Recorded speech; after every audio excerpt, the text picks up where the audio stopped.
ఈ సినిమా పేరు తీసుకురావాలని ఆశిస్తున్నాను. Thank you very much. Thank you, sir. Thank you so much.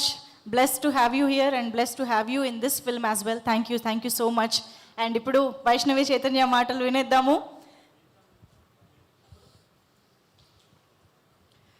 అందరికీ నమస్కారం. ముందుగా ఇక్కడికి వచ్చిన మీడియా వాళ్ళందరికీ thank you.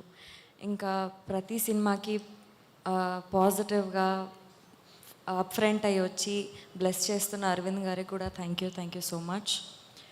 Love me if you dare cinema గురించి చెప్పాలంటే first direction department and production department గురించి మాట్లాడాలి.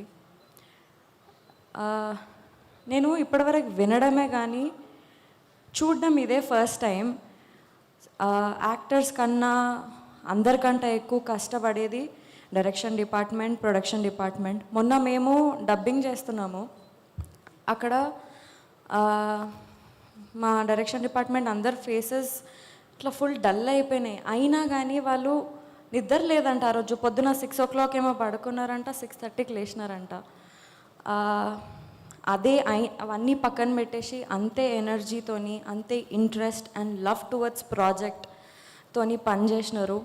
షూట్స్లో మనకన్నా ముందు వాళ్ళే ఉంటారు, షూట్స్ అయిపోయిన తర్వాత వాళ్ళే, మళ్ళీ షూట్ అయిపోయిన తర్వాత కూడా నెక్స్ట్ డే ఏముంది ఏం కదా అని చెప్పేసి ప్లాన్ చేసుకుంటూ వస్తారు. అండ్ రేపటి దినం ఈ సినిమా మంచిగా సక్సెస్ అయ్యి మంచిగా బయటికి వస్తే మా అందరితో పాటు మీ అందరికీ కూడా సక్సెస్ రావాలని హార్ట్ఫుల్గా కోరుకుంటున్నాను నేను. అండ్ నాకు నా లైఫ్లో ఎప్పుడైనా అలసిపోయిన ఫీలింగ్ వస్తే నేను మా టీమ్నే గుర్తు తెచ్చుకుంటాను. ఎందుకంటే నాకు చాలా మోటివేషన్ ఇచ్చింది. బలరామ్ గారు, నాగా గారు, మల్లి గారు, భరత్, అందరూ, అకుల్ గారు, అందరూ thank you so much for being inspiration and motivation for all of us. ఇంకా అరుణ్ గారి గురించి మాట్లాడాలి. ఫస్ట్ ఆయన పర్సనాలిటీ గురించి చెప్పాలి నేను మీకు. మన లైఫ్లో మనకి జనరల్గా కొన్నిసార్లు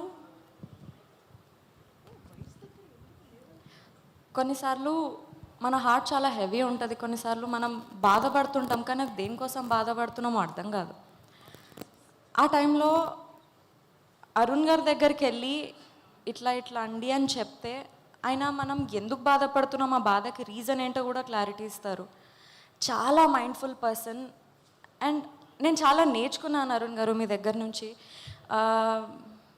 మేబీ నా లైఫ్లో నేను ఎక్కడైనా లో అనే సిచ్యువేషన్లో వస్తే మీరు చెప్పిన లెసన్స్ ఆర్ మీరు ఫేస్ చేస్తున్న లెసన్స్ అని నేను నాకు మోటివేషన్గా, ఇన్స్పిరేషన్గా తీసుకుంటాను. Thank you so much. And మీకున్న నాలెడ్జ్ని, మీకున్న డిఫరెంట్ పాయింట్ ఆఫ్ వ్యూని ఈ సినిమాలో డైలాగ్స్ రూపంలో మా అందరికి ముందు పెట్టినందుకు thank you so much. And most importantly Raju గారు, శిరీష్ గారు, హన్షిత గారు, హర్షిత్ గారు. ఇది చాలా డిఫరెంట్ సినిమా. ఈ డిఫరెంట్ సినిమాని కాన్ఫిడెంట్గా నమ్మి పుష్ చేసి ఇంత సక్సెస్ఫుల్గా షూటింగ్ అంతా కంప్లీట్ చేసి ఇక్కడ వరకు తీసుకొచ్చినందుకు, పాజిటివ్ ఎన్విరాన్మెంట్ క్రియేట్ చేసినందుకు థ్యాంక్ యూ సో మచ్.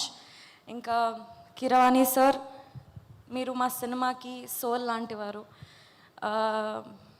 ఈ సినిమా అంతా తీయడం ఒక అయితే, మీ మ్యూజిక్ మా సినిమాకి యాడ్ అవ్వడం ఒక ఎత్తు. Thank you so much for that. Bose గారు, thank you so much. Ashish, it was very fun to work with you. నేను ఫస్ట్ సినిమాలో కొంచెం భయపడుతూ ఉండేదాన్ని, బట్ ఈ సినిమాకి వచ్చేసరికి నాకు భయం కన్నా ఎక్కువ ఒక మంచి కాంపిటీషన్ ఆర్ మంచి అంటే ఒక లెర్నింగ్ స్టెప్ లాగా అనిపించేది. సెట్లో మేము పర్ఫామ్ చేసేటప్పుడు కూడా మేమిద్దరం రిహార్సల్స్ చేసుకొని మంచి అండర్స్టాండింగ్కి, డైలాగ్స్కి అన్నీ ప్రాపర్గా సెట్ చేసుకొని చేసేవాళ్ళం. You are a very good actor. It was fun to work with you. And yes, ఇంకోటి, నేను ఇన్స్టాగ్రామ్లో చాలా పేజెస్ చూస్తున్నాను, వైష్ణవి ఫ్యాన్ పేజెస్ అది ఇది అని. ఐ డోంట్ థింక్, అంటే ఏమో నేను ఇది ఇంత డిజర్వ్ చేస్తానో చేయనో అదంతా తెలీదు, బట్ వాళ్ళందరికీ కూడా నేను థ్యాంక్స్ చెప్పాలనుకుంటున్నా. నా అప్డేట్స్ గురించి సెర్చ్ చేసి, నా పిక్చర్స్ అన్నీ ఎడిట్ చేసి, అవన్నీ ప్రాపర్గా వాళ్ళు నాకు ఒక పిఆర్ లాగా నాకంటే ముందే నా అప్డేట్స్ అన్నీ ఇస్తున్నారు. Thank you so much for all of them also. ఇంకా అండ్ ఎస్ ఎవరైనా మర్చిపోయి ఉంటే క్షమించండి. థ్యాంక్ యూ సో మచ్ మీ అందరికీ కూడా. Thank you so much Vaishnavi. వాళ్ళు ఓన్లీ థ్యాంక్ యూసేనా, స్టోరీ ఏం లేదా? స్టోరీ లేదు. Thank you so much. Actually Akul గారు అండ్ రత్నం గారు